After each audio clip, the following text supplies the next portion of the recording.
Good morning and happy Friday the 13th, 2024. Yes.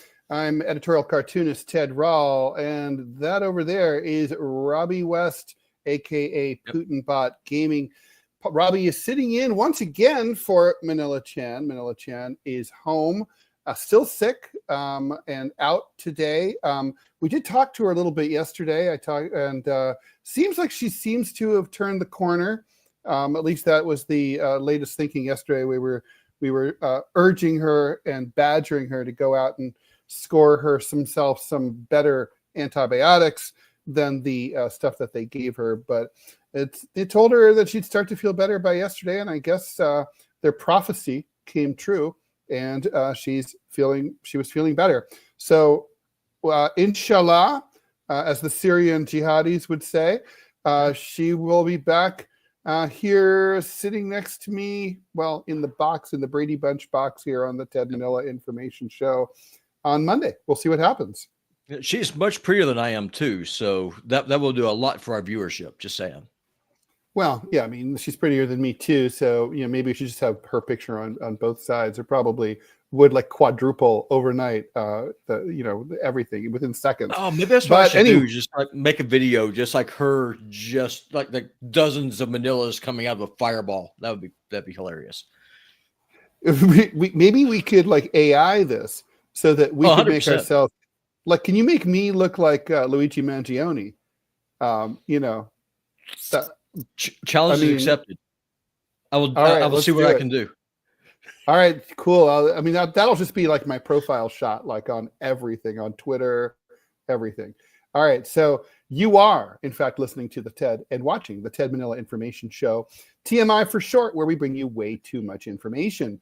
Everything from news, politics, lifestyle, culture, fad trends, drones hovering off the coast of New Jersey sent by the Islamic Republic of Iran, what the kids are up to, what the Iranian mullahs are up to, the taboo, the occult, anything and everything goes, because we think you can never have too much information. And deep down, we're right. If you're looking for a straight-laced, button-down news program, this show, just watch it. It's stuff you need to know, and maybe some stuff you never know you needed to know. I always trip over those words. And we will have a few laughs along the way. We are here live every Monday through Friday, 10 a.m. Eastern time. That's, the one that's over on the right side of the map. But you can stream us anytime, including over the weekend. So if you're trying to get away from some annoying relatives or whatever, you can just go get lost in tons of back episodes. This is, I think, number 37, if memory serves, including archived episodes. So please do that. Please like us, share us on the socials, and please follow the show on Rumble and YouTube. If you're on Rumble, there's a paid option. That paid option is only good when we're live. So remember that if you're so inclined to throw some money our way. Look, we love doing this. We've been doing it for free since our old show ended due to the Biden administration and their sanctions.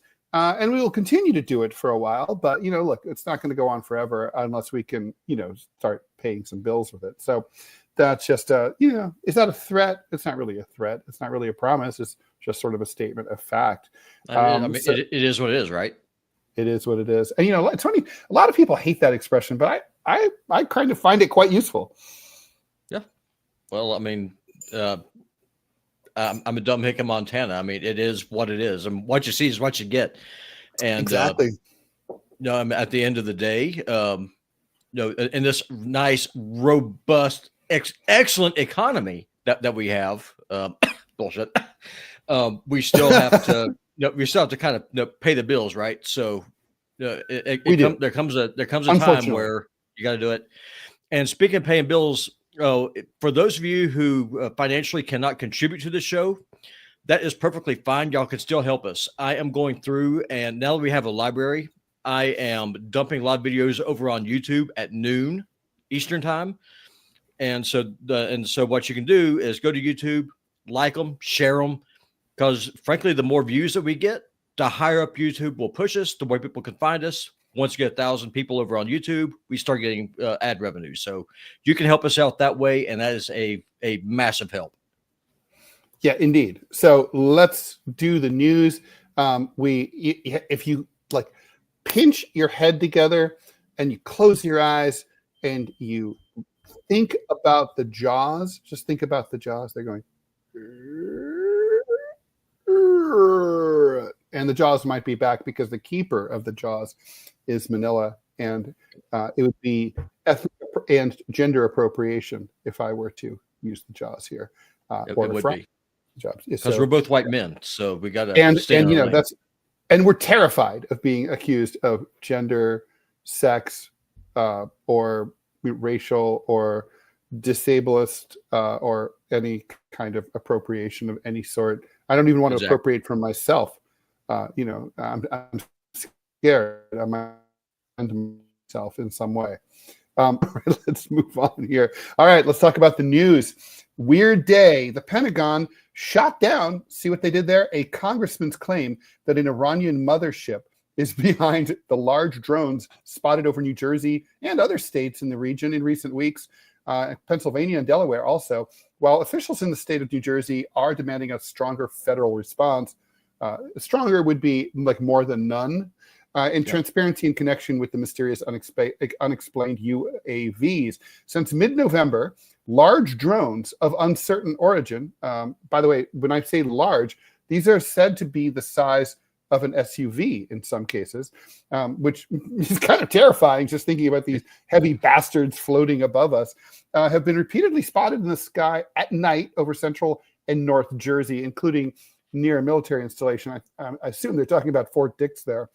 State and local officials convened at a closed-door meeting yesterday morning at a New Jersey State Police HQ with representatives from the Department of Homeland Security to talk about what's going on.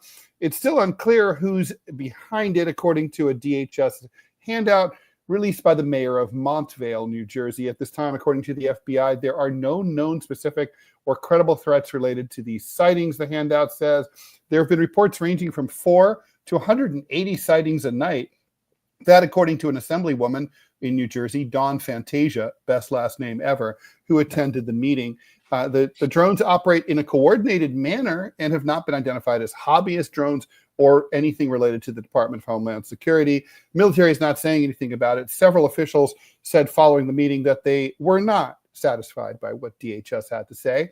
Gasali said, "It has only heightened my apprehensions regarding the federal government's approach to this critical issue." I'm a little bit apprehensive about someone who uses phrases like heightened my apprehensions. The 19th century called and wants their phraseology back. The message conveyed was that there was no credible threat, yet they're flying over critical infrastructure and their point of origin and destination remain unidentified, he says. They'll eventually find out, but for now, we don't know anything else. Of course, obviously, shades of the old Chinese spy balloons. Here's the thing. Okay, this is a funny story, right? But there's two really serious aspects to it. First of all, there's a logical problem. It doesn't make sense to say we don't know what it is, but it's not dangerous. Those two statements don't go together at all, right? Because you don't know what it is. So it could be dangerous, might not be, don't know. And then the other thing is, Robby, don't we spend something like close to $1 trillion a year on defense spending? And we don't have anything that can, fly up in the air or radar this shit or satellite it or take a look and figure out what it is. So literally, just like on 9/11, when there were planes flying around for over an hour and a half with nothing to stop them over the contiguous lower 48 states, and the entire defense of the United States came down to 12 Air National Guardsmen who were on standby on the ground, hanging out by the coffee maker and the very bad donuts that they have there, and they had to there's some planes are missing. They had to scramble their jets and respond to it. I mean, this is more like the military defense that you would expect coming out of a country that doesn't have a military, like Greenland, or something. What's going on? Well, I mean, here's the thing, right? Our borders do not matter. The United States is not Ukraine. The United States is not Israel. Right. The United States is not Diego Garcia. Those are the borders that matter. Our borders don't matter. If our borders mattered, our southern border would be secure. The reason why there's no planes up there is because they're not here. We don't have a defense department. We have a Department of War that got rebranded. And what they're doing is that they're out governing the provinces of the empire and not taking care of the home folks. That's what it is. Yeah, no, I mean, it's just very, very bizarre. And by the way, I'm being asked by Starlion on YouTube, since it's Friday, can I ask a question? Was it, and blah, blah, blah, blah. So yeah, we'll do some questions. We'll do them before after the news, before we bring in our guest, who Angie Wong, people who remember this week as back-to-back former co-hosts of the Final Countdown. So so it's like a reunion show. But anyway, all right. So I will answer Starlion's question shortly. So stay tuned. Okay. All right. Let's move on here for moving over to France. François Bayrou, a veteran centrist and ally of Emmanuel Macron, the president, has been appointed the new prime minister after last week's first ever historic vote of no confidence in the Fifth Republic, and that brought an end to the short-lived minority coalition under the right-winger Michel Barnier.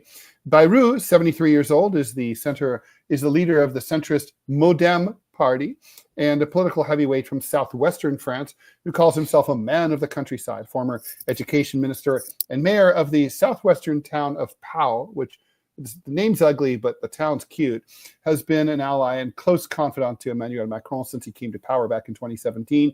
Bayrou is the fourth French PM this year. Number 4.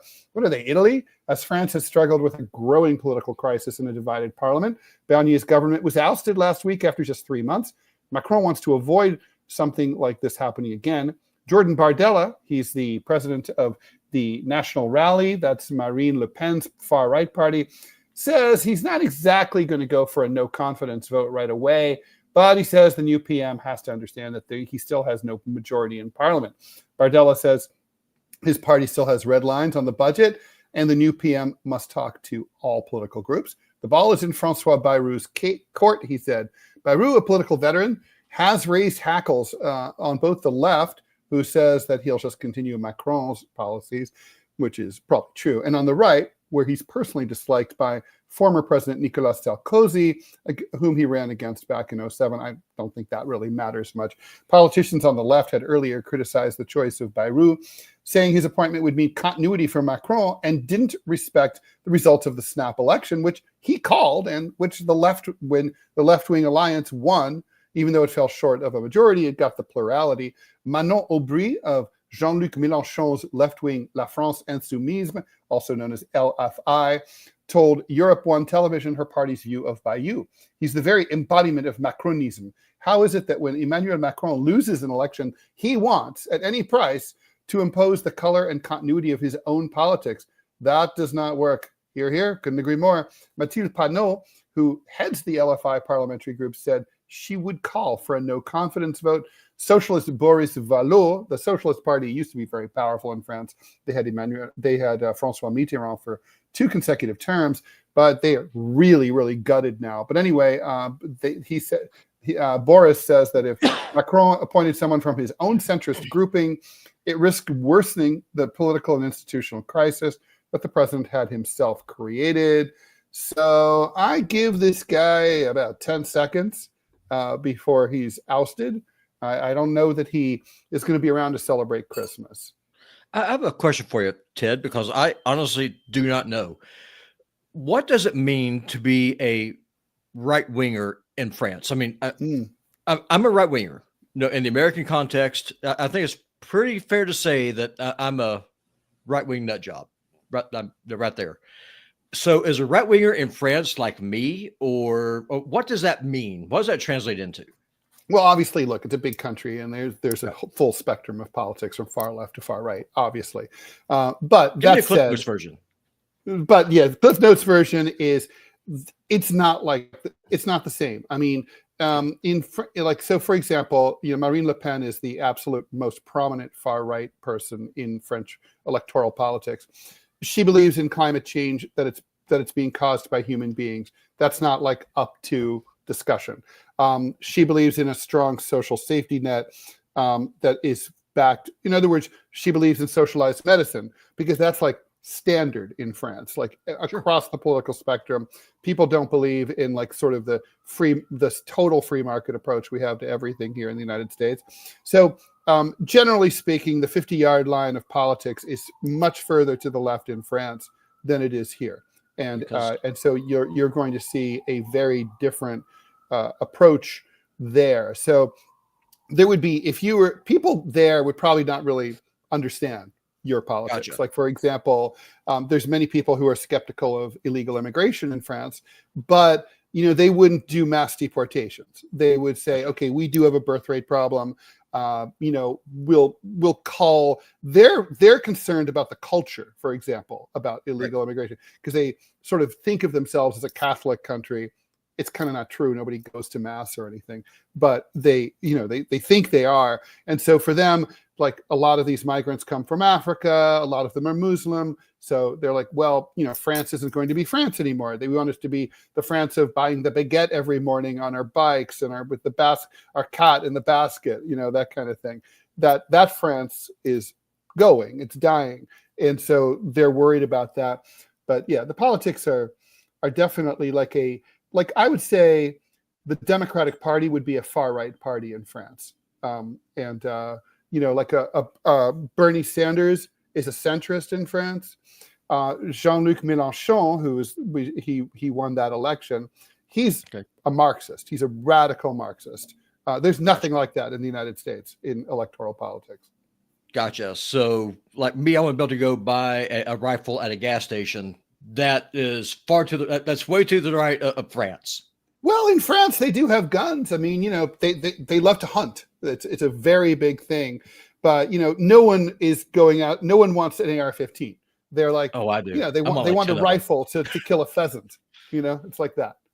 Gotcha. But hunting's a big thing for sure. So it's not like they're anti-gun. And they also believe in having, guns, and because they had Germans cross their border not that long ago, and they needed those guns. So they did. Yeah, they did. All right, so let's move on. 3 men have sued Sean Diddy Combs here in New York as of today. They say these three dudes say that Diddy drugged and raped them, and I guess Diddy'd them. The lawsuits, which were filed anonymously in state court, add to a wave of sexual assault litigation against the rapper and producer, as he also faces federal sex trafficking charges. One of the guys claims Combs drugged and raped him back in 2020 when the two met at Combs' suite at the Intercontinental Hotel in Times Square to discuss payments the man was owed as a longtime employee of the entrepreneur. Another one claims that he met Combs in 2019 at a Manhattan nightclub and was invited to an after party at Combs' suite at the Park Hyatt, where he was also drugged and raped. He said that he tried to resist before the drug drink left him unconscious. He said he also was given $2,500 after the attack by a man who had been recording the bedroom assault. The third man says that he was drugged and raped by Combs and associates from his record label during a summertime party in 2020 at Combs' mansion in East Hampton, New York. Full disclosure, I used to live in East Hampton, and I lived there at the time. And I used to remember being kind of jealous that I wasn't invited to those parties. I'm rethinking that now. Thomas Giffra, he's a New York lawyer who filed the lawsuits, says Combs used his power and wealth to take advantage of his accusers and then ensured their silence through threats and fear. This is a long overdue opportunity for the victims to take the power back after carrying the burden of the assaults in silence for several years, he said. While a lawsuit will not undo the wrongs done to them, it enables the survivors to regain the power and dignity that was stripped from them by Sean Combs. Attorneys for Combs, the 55-year-old founder of Bad Boy Records, who is currently hanging out at the Metropolitan Detention Center, says the claims are baseless. These complaints are full of lies, the lawyers wrote in a statement, declining to elaborate. We will prove them false and seek sanctions against every unethical lawyer who filed fictional claims against him. Okay, I got to admit, I'm not easily shocked. I'm shocked. Yeah. I don't know. I mean, it's so wild. I mean, I think this just goes to show that the entertainment industry as a whole is just rotten. I mean, it has to be. I mean, these stories just keep on coming out about sexual assaults and rapes and the drug use. And if it's just like one or two accusations, yeah, no, maybe there's just a bad apple, but this seems to be systemic. Yeah, well, I mean, it's look, obviously, like all of us, Sean Combs is innocent until proven guilty. Blah blah blah. It looks awful. And, I would say, and as a guy myself for 61 years, never changed. I know a lot of people look at me and think, God, you must have been a really pretty girl before your transition. No, not true. I've always been a dude. It's like, I got to say, if that didn't happen, if it did happen to you, it takes a lot of balls to file a suit and go public like this as a guy. And if it didn't happen, you have to be completely out of your mind. I mean, because it's not going to help you in any way, shape, or form. No, I completely agree. And I don't know, for me, it's weird because you're kind of going back to the whole Me Too thing, like with Judge Kavanaugh. Why would you bring an accusation 20 years or 10 years or 15 years after when there's no proof? So, I mean, I get that. I get that part. I mean, about Kavanaugh, because I had this argument with my editor at the Wall Street Journal, who I'm friends with and I respect. But he was like, "Look, it's all lies. This was so long ago," and I think what happened. It's like what happened. Well, first of all, this accusation is not that old. It's 4 years old, right? The guy's 2020. But I think, like, for example, I have a major bone to pick, and when we do our Festivus show and we air our grievances, I will surely bring up Mr. Austin Butner, the former publisher of the LA Times. Now, he wants to run for governor of California, or at least mayor of Los Angeles. Let me just say, when he does, I'm waiting. I have my story all written. I have all the people I'm going to send this story to. I have all the goods on him. Austin, if you're listening, don't do it. You're a billionaire. You got other things to do. I will screw you. So don't do it.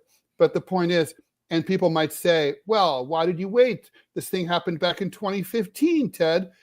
Because it's one thing to be like, this guy's out there and living his life and being an asshole. It's another thing for me to be like, you're going to be governor of California? No, you don't get to be governor of California.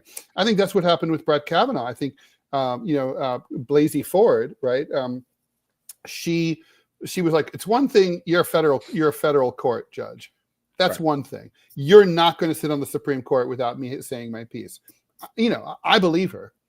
Sure. I mean, here's the thing, right? I mean, if you grow up in a rich, affluent family and you're surrounded by wealth and you have power and you have privilege, then you're going to act like you're a rich, entitled prick. I mean, that's just how it is. Most likely it's true. I mean, I'm not saying the dude's innocent. I'm saying he's probably guilty of sin. My whole thing is saying, though, is that if you have a justice system that is based on you are innocent until proven guilty, you cannot bring a charge when there is physically impossible to bring any kind of proof to convict someone. That's my whole thing. That's true. And obviously, a judge and or a jury is going to have to figure all that out. And I mean, Lord knows the courts are going to be busy with Puffy for a long time. All right, let's keep going here. As several of President-elect Donald Trump's choices for high-level positions in the incoming administration face scrutiny on Capitol Hill, there's a new AP NORC poll that shows that Americans have their doubts about these nominees. I wanted to go through these. We're going to be talking to Angie Wong in just a few minutes. We'll bring her in at the bottom of the hour. But part of what I want to talk to her about is the prospects for these various confirmation hearings. All right, so an Army veteran and former Fox commentator, Pete Hegseth, has been trying to make his case to become head of the Department of Defense amid allegations of excessive drinking and the revelation that he made a settlement payment after being accused of a sexual assault, which he denies. Wouldn't that be a bonus in DC, though? I mean, honestly. Well, I have to admit, I always agreed with what my mom said. If you didn't do something, never admit to it tacitly or not. It's better to go to prison for the rest of your life than to plead guilty to something you didn't do. But I understand the pressure that's against you. But anyway, Hegseth does appear to have won over some senators who who had been critical, but a lot of people don't really know who he is. 4 out of 10 people say they don't know anything enough to have an opinion about him. 2 out of 10 approve of Hegseth joining the cabinet. 36% disapprove, and 1 in 10 say they don't know enough to have an opinion.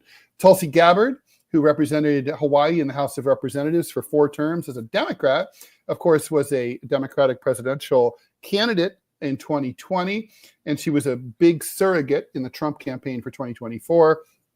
Gabbard is currently facing questions about her alleged love for Syria's President Bashar al-Assad, which I think is, what's the word, crap, that they're using this allegation. But anyway, for me, that's a bonus. I mean, you know the quality of someone by their enemies. If someone like Lindsey Graham hates you, I'm fully behind you. Fair enough. And 2 out of 10 Americans do approve of Gabbard. About 3 out of 10 disapprove. 4 out of 10 just don't really know. So basically, people don't really know who she is. RFK Jr. is, of course, he's up for HHS, Health and Human Services. By the way, Tulsi Gabbard is up for DNI, Director of National Intelligence. Anyway, RFK was an environmental attorney. He also was a political writer, wrote a very famous piece exposing some malfeasance done by the Bush campaign in the 2004 election in Ohio. He sued a bunch of big corporations. He's kind of known as an anti-vaxxer, although frankly, when you scratch the surface of that, that's not really fair. Trump says that he will give Kennedy free reign over health policy, from drug, vaccine, and food safety to medical research and the social safety net programs, Medicare and Medicaid. Only 14% say they don't have any opinion about him, so that's certainly not a problem in terms of name recognition. 4 out of 10 disapprove, 3 out of 10 approve, 14% are neutral, so it's kind of 50-50 there-ish. In his 3rd Senate term from Florida, Marco Rubio has gone from opposing Trump as Little Marco in 2016 to one of his staunchest congressional allies. Rubio is seen as having Trump's ear on foreign policy, particularly in Latin America. Americans are divided here. 3 out of 10 voters say that they're all for Rubio. 3 out of 10 others say they're against him. 2 out of 10 say they don't know. 15% say they neither approve nor disapprove. I guess that means they know him. They know all about him, but they don't have a strong opinion, I guess is how I would interpret that. Yeah, I'm a never Marco kind of guy. Distinction without a difference. Yeah, I'm a never Marco kind of guy. No, screw that guy.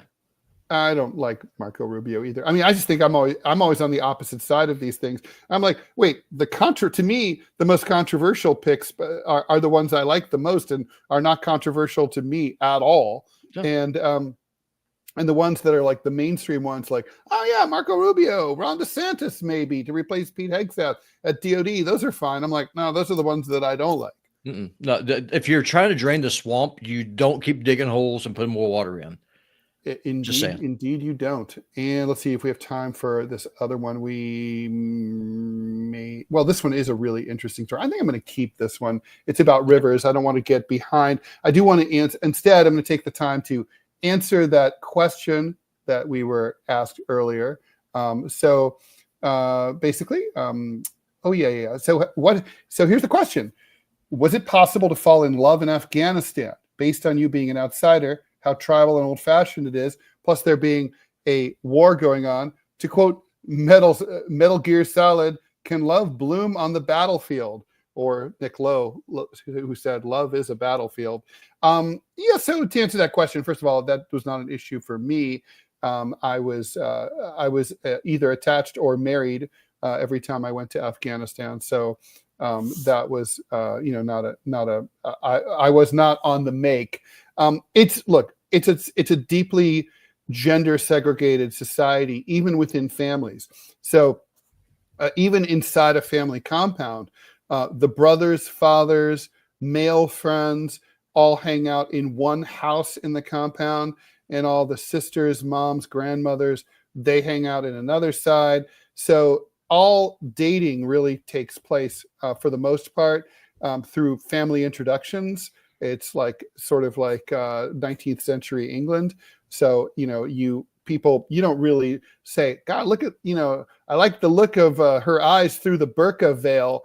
I'd like to see what's under burqa number 2. You kind of don't get to do that. It's more like you tell your parents, hey, I'd like to, look for a wife. And it's like, well, we know somebody who knows somebody, and they have a nice daughter, and let me do that. So, in short, you could potentially maybe find a woman who is not fully veiled and flirt and maybe fall in love, but it would be very, very, very difficult. I think in reality, especially also for a foreigner, I think you would be the barriers that you would have to cross are nearly insurmountable in terms of culture and religious prohibitions.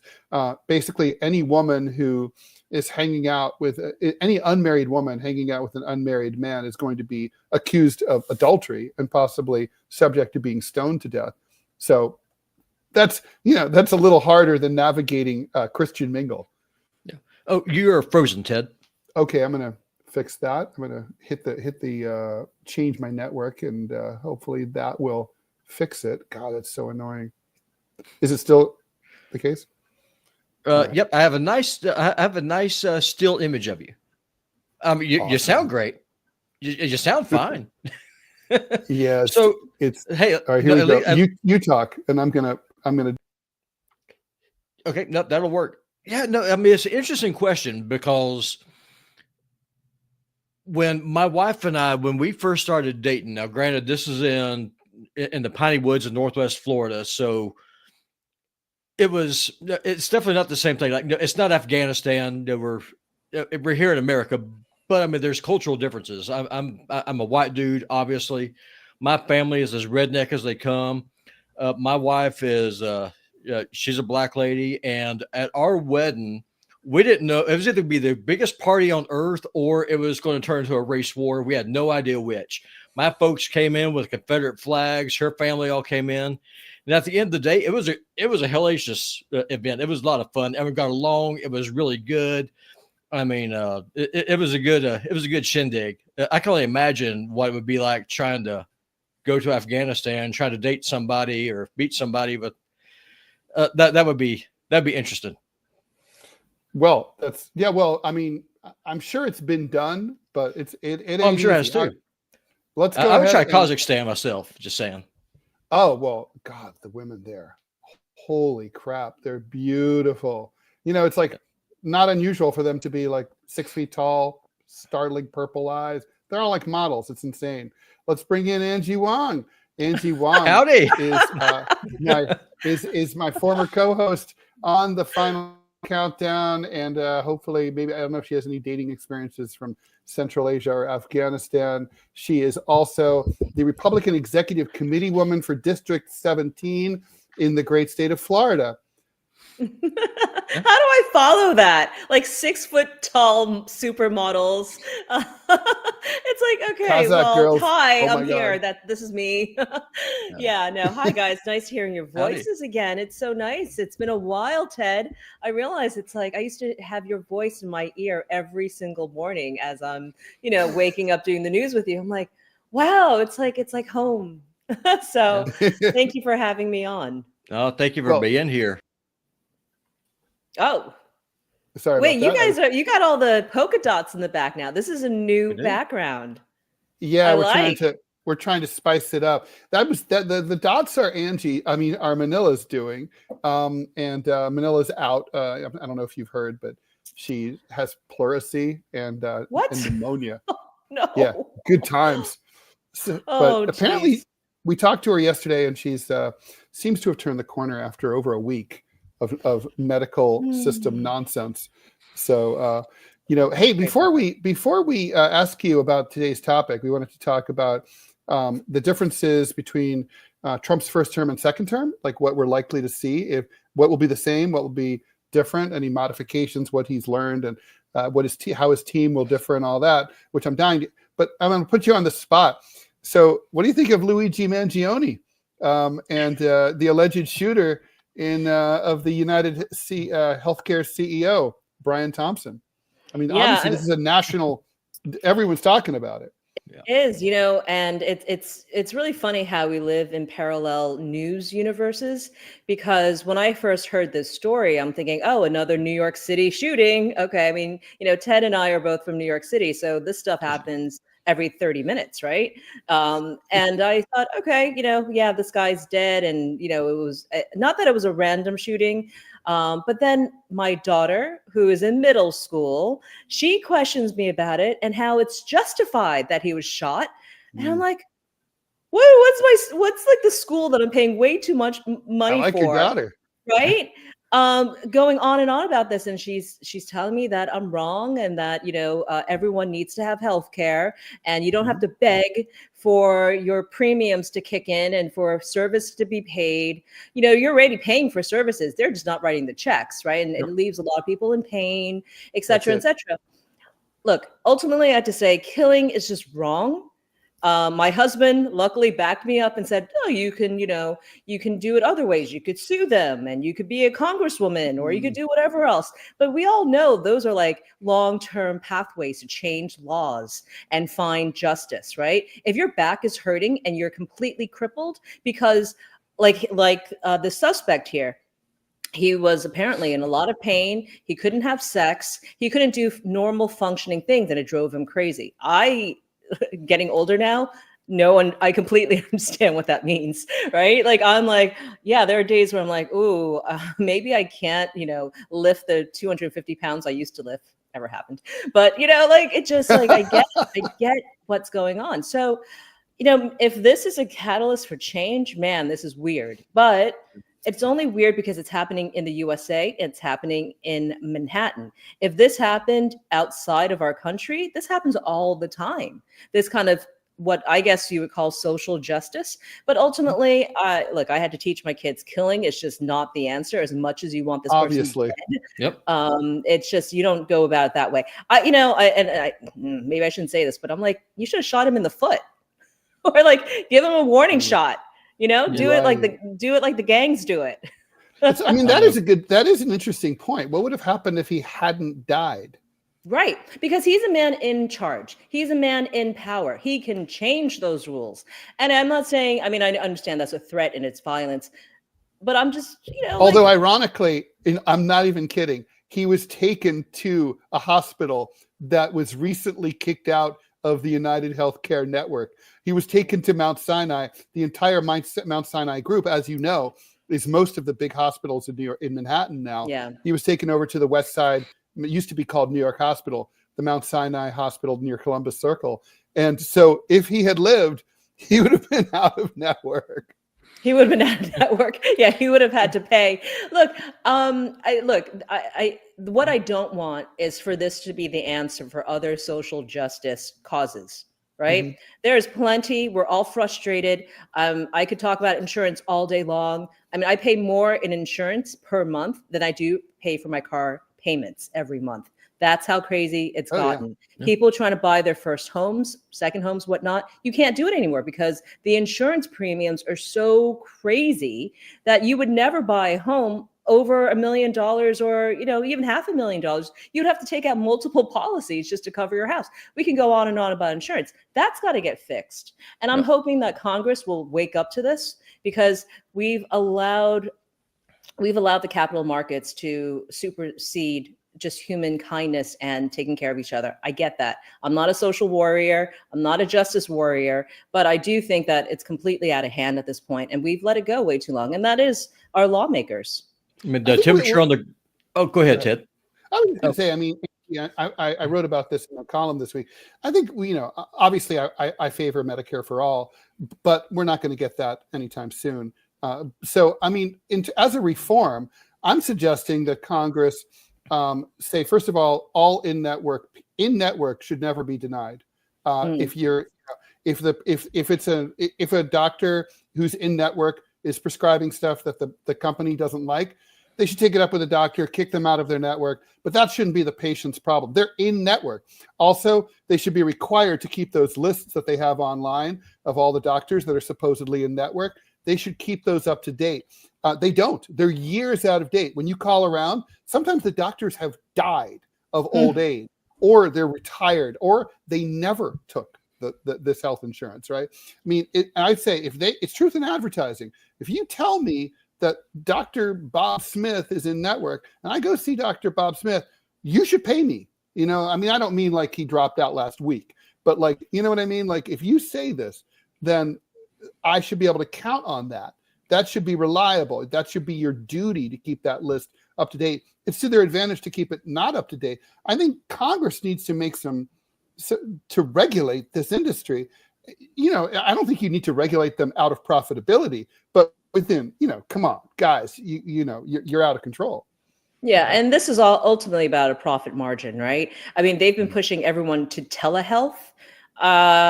Yeah, I'm not really sure. I mean, if I stick at my tongue and like, you know, like show you my bruises, like you're going to be able to diagnose that from a computer screen over Zoom? No, thank you. Right? I think there are just some industries you can't really go with that. I even see telehealth for pets now, which I think is hysterical, because if you try putting like a pet up there to the screen, like, hey, I don't know what this bump is. Like, if it's an option, honestly, like for example, I get bronchitis all the time. I would love it if I could just go on telehealth and just I don't have to drag my sick butt out to the doctor's office. And I can just say, hey, I just need can you just prescribe a Z-Pak? Great, done. So if it's my choice, that's fine. But if it's the insurance company saying, no, you don't get to see a doctor for your broken wrist, you have to do it from home, that's different. That's wrong. Well, let me ask you, both of you, what do you think of, RFK Jr. coming in, completely revamping HHS? I mean, all of the stuff that we're talking about could be outdated in a month and a week. I'm super excited about RFK. Look, I've been saying this to my liberal Democratic friends who are very upset with me because they're convinced that he's an insane anti-vax conspiracy. And that's just, I mean, but he's not. He and his kids are vaccinated. All he said is that that no vaccine is completely safe. That's true. That's science. I mean, more than that, he's been funding a lot of anti-vax stuff, like millions of dollars from his PAC, going into a lot of things that I would deem personally misinformation about vaccines. And I'm not for vaccines, by the way. So, you know, I don't have a dog in this fight either way. I'm not part of the vaccine wars, as you know, from doing the show with me. And I also think it should be everybody's choice whether they want to get vaccinated or not. I don't think, you know, I believe in bodily autonomy. I don't think, you know, like to send your kids to school, if you don't want to get them vaccinated, you shouldn't have to. You know, and I know that's not a popular opinion, but, you know, they should convince you to do that. Robby, you had a question. Yeah, well, I was just going to say, like, you know, here in my neck of the woods, how people say, well, you know, if you have a problem with your health insurance company, you sue them. Here where I live, I mean, you know, the annual income is $30,000 a year. Yeah, you're not going to get a lawyer to go against Blue Cross Blue Shield and their army of lawyers. It's not going to happen. You will. One thing, you're going to find a doctor out here, a lawyer out here is going to do it. Second, even if you did, financially, you will get destroyed just by the legal fees. I mean, if the doctor bill is worth 5 years of your total income, it's not going to happen. Right. And here in Montana, I mean, about the Luigi, I mean, I'm out in the middle of nowhere. They're saying this dude did a public service homicide, and they're like flying. They're all for it. Like they're putting Luigi flags on the dashboard of their trucks. I mean, I've seen signs that said it was that you can't charge Luigi because it was a victimless crime. Huh? There's wanted posters for other healthcare CEOs all over Manhattan now. You know, like sort of like the Israeli hostage posters. They're like that format, but like with the pictures of the CEOs of various healthcare companies. So really what my concern is that eventually you're going to piss off the working class so much where you will start seeing this, and you're going to start seeing more fraying of society. You're going to start seeing more violence. And I'm just really hoping that Congress will actually listen, especially Trump. I mean, he got elected by the working class people. Let's I'm hoping that he listens. There. Let's talk about that, because that's what we brought Angie to talk about. So Angie, I mean, first of all, before we move on from this, do you think there's any appetite in the Republican-run House and Senate that's coming in on January 1st, and as well as from President-elect Trump, who He's not beholden to anybody. He's not running for reelection. He's really freer, arguably, than any president-elect that I can think of in my life to do what he wants to do. I mean, everybody's got interests. Everybody has donors, but he's free. Is there any appetite to reform, to finally do something to repeal and replace Obamacare, or tweak the system? Or, I mean, I thought it was very interesting that Trump hasn't had anything to say about the killing of Brian Thompson by allegedly by Luigi Mangione. He has had no comment. He's obviously, he reads the news. He follows social media. He knows how the American people feel. I mean, this is an opportunity for him to make a big splash. Will he? Well, two things there that I'm going to point out. One, it's going to be very funny to you that he does read the news, but he doesn't have an actual search engine. Something about, yes, and it was told to me by someone who is in security. They don't do the search functions on various politicians' phones, including Trump's, because of the algorithms or how they grab all the data. Anyway, long story short, he gets sent the news. He gets an edited version sent to him by his team. A digest. Right. A brief of everything. Yeah. So that skews his thinking. Not that he hasn't heard of the story. I'm sure he has. And secondly, you may find this weird. I was just doing the math on what the 119th Congress is going to look like come January 2nd and 3rd when they're sworn in. Mm-hmm. Well, we're actually missing 3 seats. So right now, Republicans hold the stronghold, 3 seats in, except, well, let's see, we've got Elise Stefanik and Mike Waltz and Matt Gaetz missing. So do we really have a majority for 3 months until their special elections are held?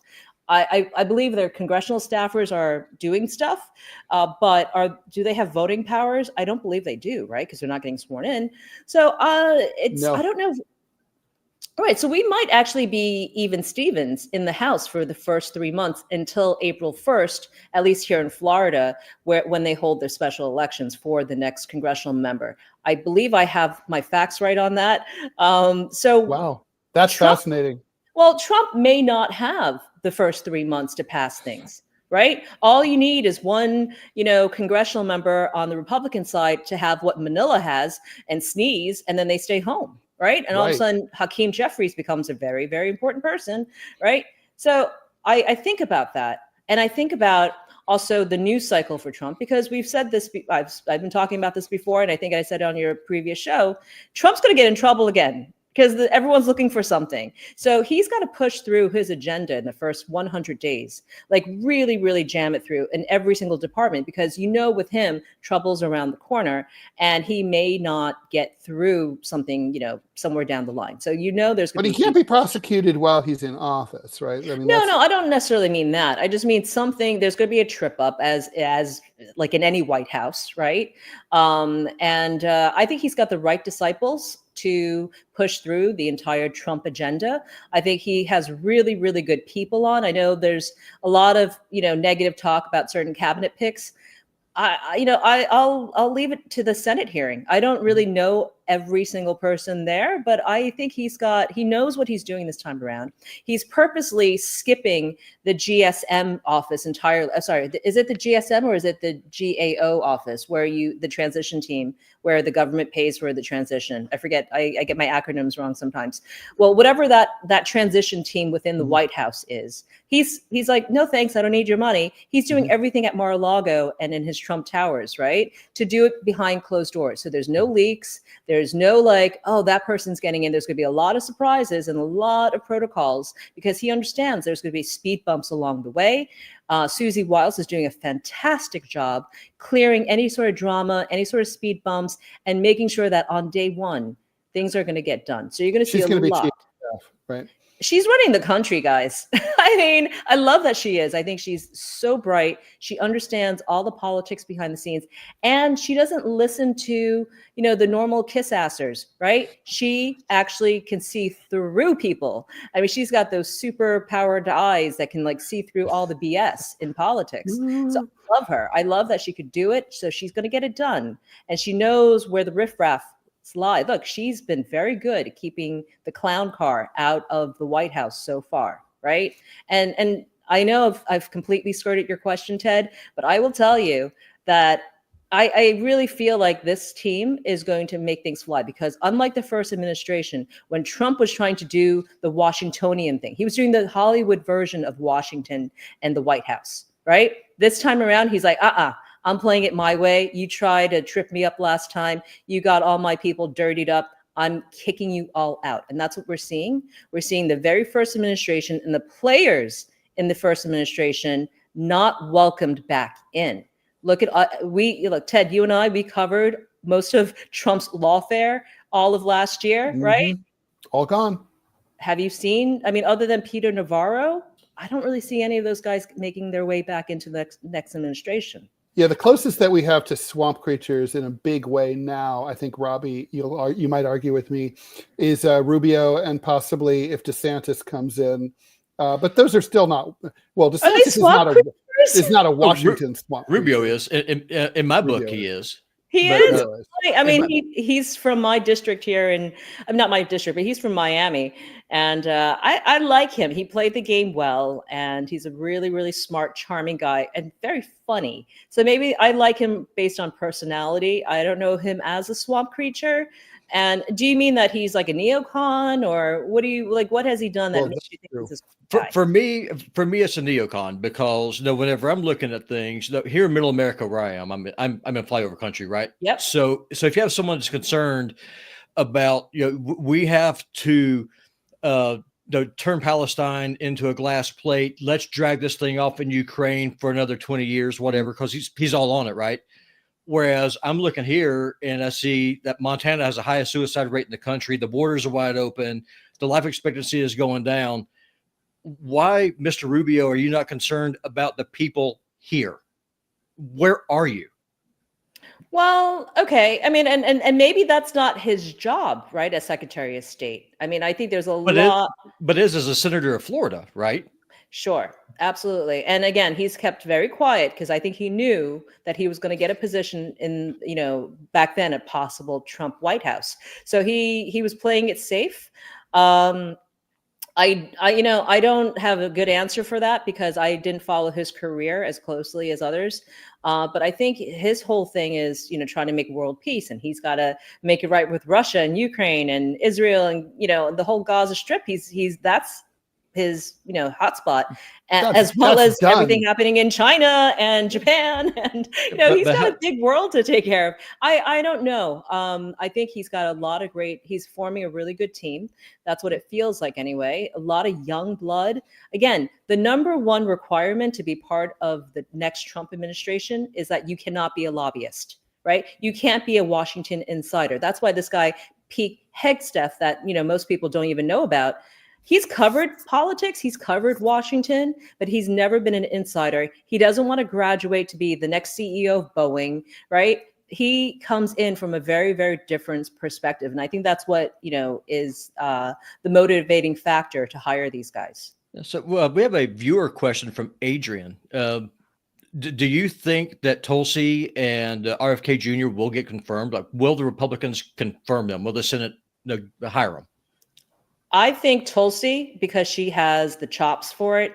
And I just, just because she worshiped some leader back in the day. I mean, like, I worship Debbie Gibson and New Kids on the Block. Am I going to get faulted for that in the Senate hearing? I don't know. I mean, are they Democrats? Maybe they are. I have no idea. Right. So, yeah, I mean, you do stupid stuff like get a tramp stamp on your back of like corn. I don't have one anymore, by the way. As long as she doesn't have an Assad tramp stamp. We get fooled when you're young. Look, I was a foolish young, I don't think I was ever a real Democrat, but when you're brought up in New York City, that's that's where you go. Was that a strategy? I mean, is there strategy this was a youthful indiscretion, or? I don't know what her strategy is going to be. I think she can hold her own. She was able to debate Kamala Harris back in the day. She's been on stage. She knows how to answer these questions clearly because the media is already feeding her. She's very smart. Yeah, she's going to be able to dance all over this. She's staying very quiet and out of sight until that happens. I think RFK Jr. is going to have a harder time, actually. That worries me because he's absolutely my favorite appointee. I mean, even if Donald Trump messes up 6 ways till Sunday, if Trump keeps his promise to let RFK bring in EU-style food safety protocols for getting rid of preservatives in our food, it's going to save tens of millions of American lives. It's going to be it's a massive game changer. It's going to improve our quality of life as a people immeasurably. I mean, we really, frankly, we need. It's as important for him to get in as it would have been important for climate change for Al Gore to win the 2000 election. We need RFK Jr. to be HHS head. We do. I agree with you, Ted, and I like a lot of things that he's saying and doing. But here's the problem: it's all the things that he's saying and doing in advance of his Senate hearing. He's not staying quiet. He's pushing his agenda. He's stealing the limelight from Trump a little bit, especially early on. I don't know if you remember, he was told to stay a little bit more quiet. And now he's letting his game plan, his attack plan, out of the bag. So the Senate really knows how to attack him with it if they wanted to. I'm not saying they do, but he could. And honestly, what he's now doing he could stick a falcon on them. He could bring his falcon to the hearing. He could. He's a falconer. Okay. I mean, I'm sure he's gonna. What scares me about all this is his Hollywood angle to all this. He's got a full PR team, a full press team pushing through all this stuff. I don't think this is the right moment to do that, or maybe it is. I don't know. I don't know what his game maybe his plan is. If I don't get appointed, I'll win a different way, which is I'll get all the publicity from it. I don't know what his strategy ultimately is. You're going to see a lot of the anti-vax stuff come around. You're going to see payments from his PAC go to a lot of rogue groups. I mean, if I know this stuff and I'm just like, a stay-home mom, then certainly Congress knows about this stuff, right? And you're going to see a lot of the weird stuff that's been happening. His wife is hawking candles and fragrances, like with the MAGA logo. There's a level. Well, I hope it's not like the same kind of. I hope it's not the same candle that Gwyneth Paltrow is kind of famous for hawking. Oh no! Or even Donald Trump's doing it. It's a big farce. But you can't. You got to take this stuff really seriously. I like what he's saying. I like taking out the regular Coca-Cola formula and putting in cane sugar, like Mexican Coke. I like removing preservatives and things. But understand, he's going after big boy industries, right? Mm-hmm. Yeah. And and they've got their pocketbooks open for every single senator. Well, how owned is Donald J. Trump now? Is That's a good question. Is my characterization wrong? Is he really not all that free? When you're a politician, you're never truly free. But in Donald Trump's case, because he doesn't really need their money, right? He needs other things. He needs his pathway to be cleared. Right. So I'm trying to figure out who would block his pathway. Well, maybe John Thune. Right. He realized with the Matt Gaetz debacle that he doesn't really have the Senate. He kind of has the Senate, but he doesn't really have it. So he's got to play very nicely there and keep that very, very clean. Whenever he gives assignments to his VP and his surrogates, that's when I know that he can't touch it. Right. This is not a great example like Daniel Penny, right? He just got invited by JD Vance to go to the Army Navy game in upstate New York. I think it's in upstate New York. I've been to one before. I think they have it there every year. Well, why couldn't Trump do that, right? There's things that you think, oh, well, President Trump should have done that, and he's going to the game. So what happened there? I don't know. I mean, there's a lot of that kind of stuff happening that I'm just reading between the lines. Ultimately, what I love about Trump is he's learned a lot in his life, finally, because he's close to 80. I'm happy he's learned a few things. But I think one of the lessons that I take away from what I see different in him is that he no longer fires people. He benches people. He may sideline you, but he also realized you've got a little bit of political capital left. You may make a comeback, so I can't really destroy you. I'm just going to put you over here in, let's say, Georgia, right? And go hang out there. I mean, in all kidding, this man had 2 near-death experiences, or 1.5, depending on how you count them. in the last year. I mean, that can change a person. It can mellow you out. A lot of people have said that he seems more somber, more steady, more serious. Perhaps more aware of his mortality, as we all are as we're getting older. Do you think that's true? Well, one, if you're getting shot at, yeah, one. Two, he's got a great political wife in Susie Wiles. Three, they've identified all the problem zones that was in his first administration, right? They now know who they were. And in a way that I probably wouldn't be able to say on air, but certainly the Trump team would know who the problem areas are. And they've been very, very good at keeping the problem areas out of the next administration. Now, will there be other problems? 100%. Are there going to be second and third waves of hires and appointees? Of course, and that's just, because anyone who's worked with Trump, they know it's chaotic. And being in government already is chaotic, but double time with, a Trump administration, it's going to be wacky, right? And in a good way, if you can keep up with the pressure, but a lot of people can't. And I think that's what you're seeing. That might be what you can predict anyway, not seeing. But ultimately, all these guys can hold their own. What I love is that everyone that he's chosen, they're like media powerhouses on their own, right? But they've all quieted down. They've all, except for RFK Jr., but they've pretty much they're just waiting now, waiting to go on day one.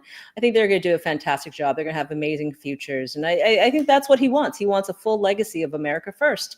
And he may get that for a few cycles. We're going to see. But reading reports from Hakeem Jeffrey this morning, man, Democrats have a full attack for the midterms. And I'm laughing at it because I don't know if they believe in their own gaslighting, but they really think congressional seats in Miami are in play, which I just had a big chuckle at 5 a.m. looking at that stuff.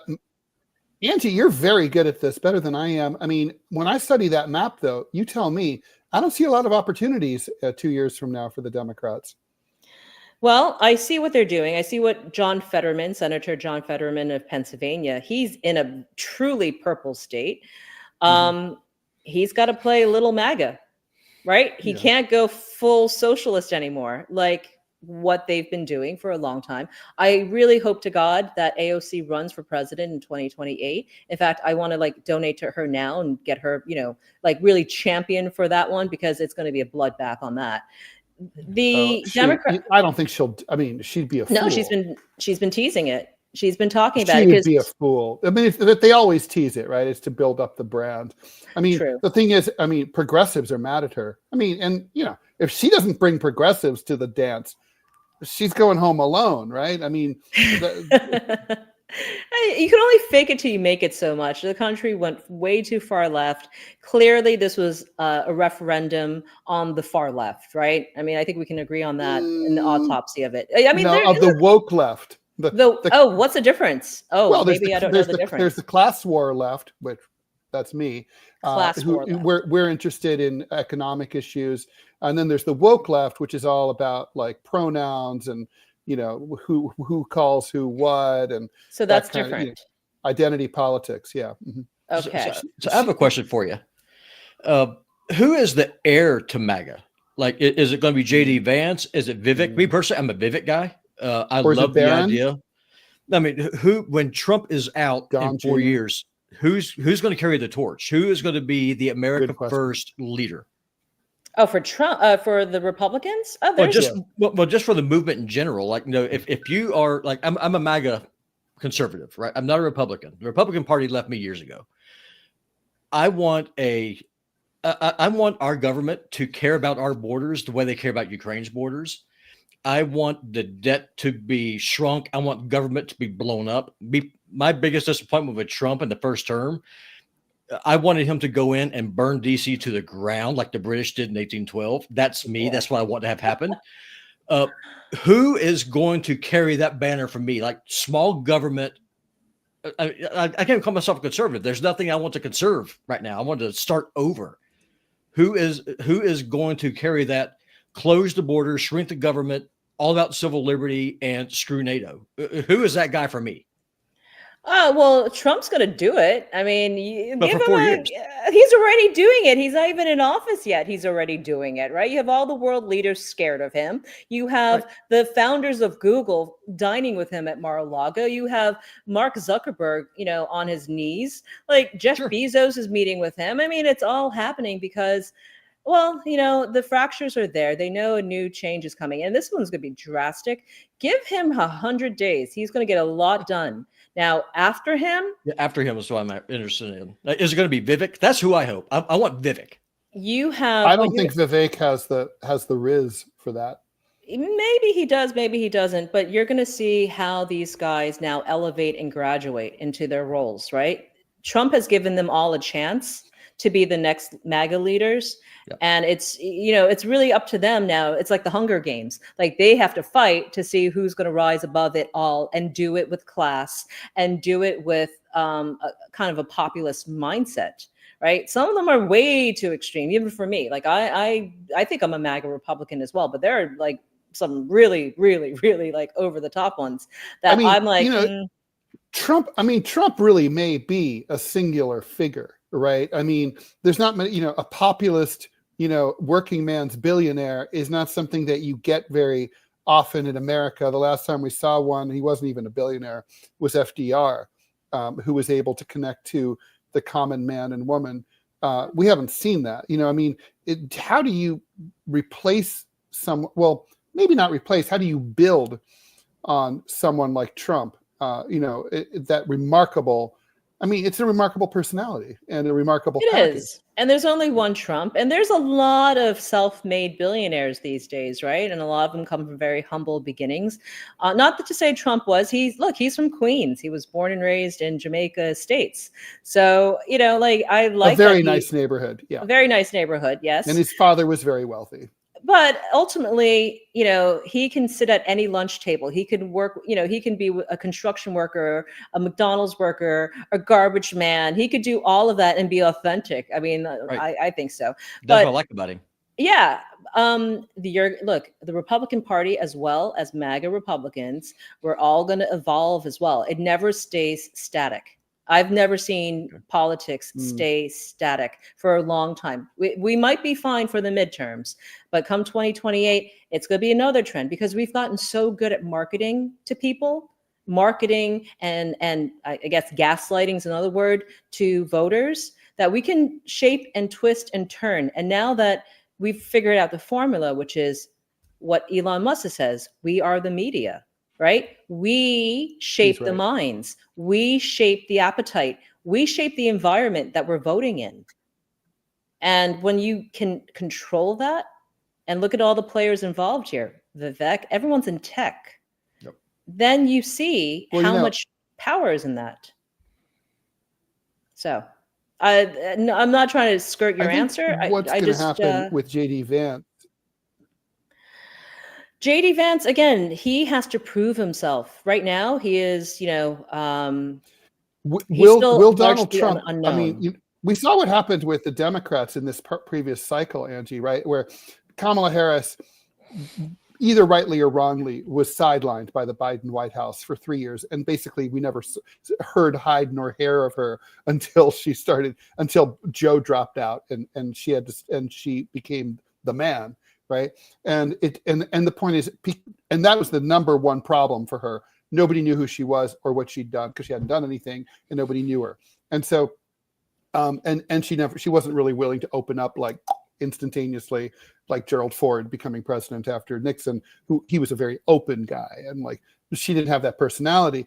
Do you think Trump will allow? He didn't really give a lot of space to Mike Pence in his first term. But on the other hand, he didn't view Mike Pence as like simpatico, right? Mike Pence was useful because he balanced out the ticket, but it wasn't like he viewed him as like a common, sharing the same ideology. Do you think Trump will be willing to groom JD Vance, let him have a portfolio, let him have a brief? And we'll let you go after this question. Do you think he'll be able to, to let Vance shine? And set him up for 28. I have a feeling, and this is just my opinion, that Vance was not his first pick. I think that, like anything in Trump world, he decides 30 seconds before it happens. Ultimately, with your VP, you got to be BFFs with them. You're going to be spending 24/7 with this person, right?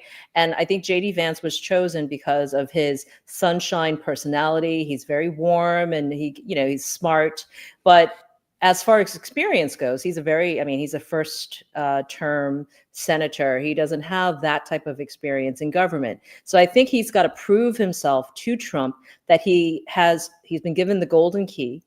He could graduate as like the next heir, but he doesn't have the experience, and Trump needs to see that he can rise to the occasion, which I think JD Vance can. I think he's incredibly smart and calculated, that he could do it, but he's got to be proven, and not just to Trump ultimately, but to people like me, right?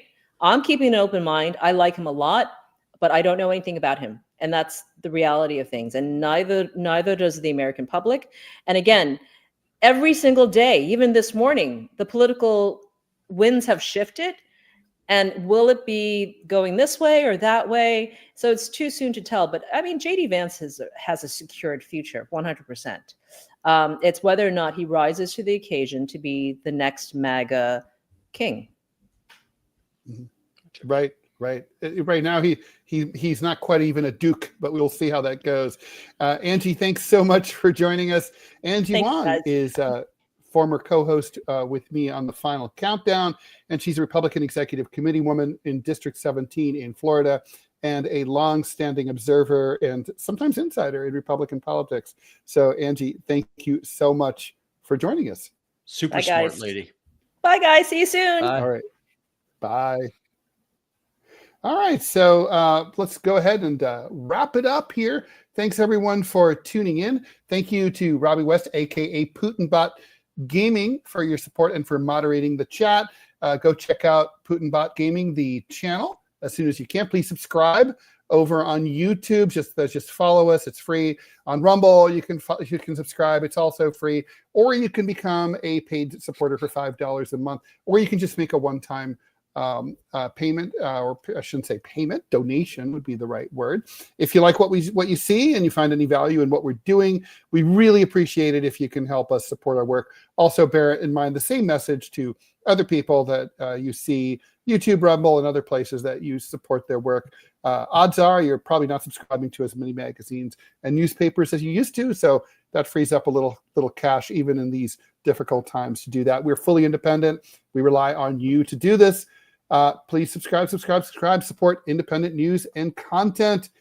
Goodbye, Robby. Have a great weekend. Manila, if you're listening, or even if you're not listening, get better and rest over the weekend. And hopefully we'll see you back on Monday. But if not, well, Robby, you might be called back into service. I'm here. All right. Let's wrap it up here.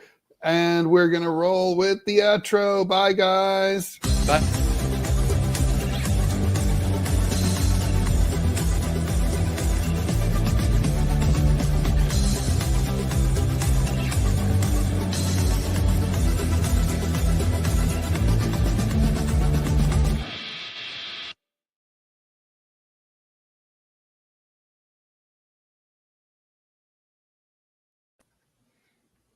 That was a good show.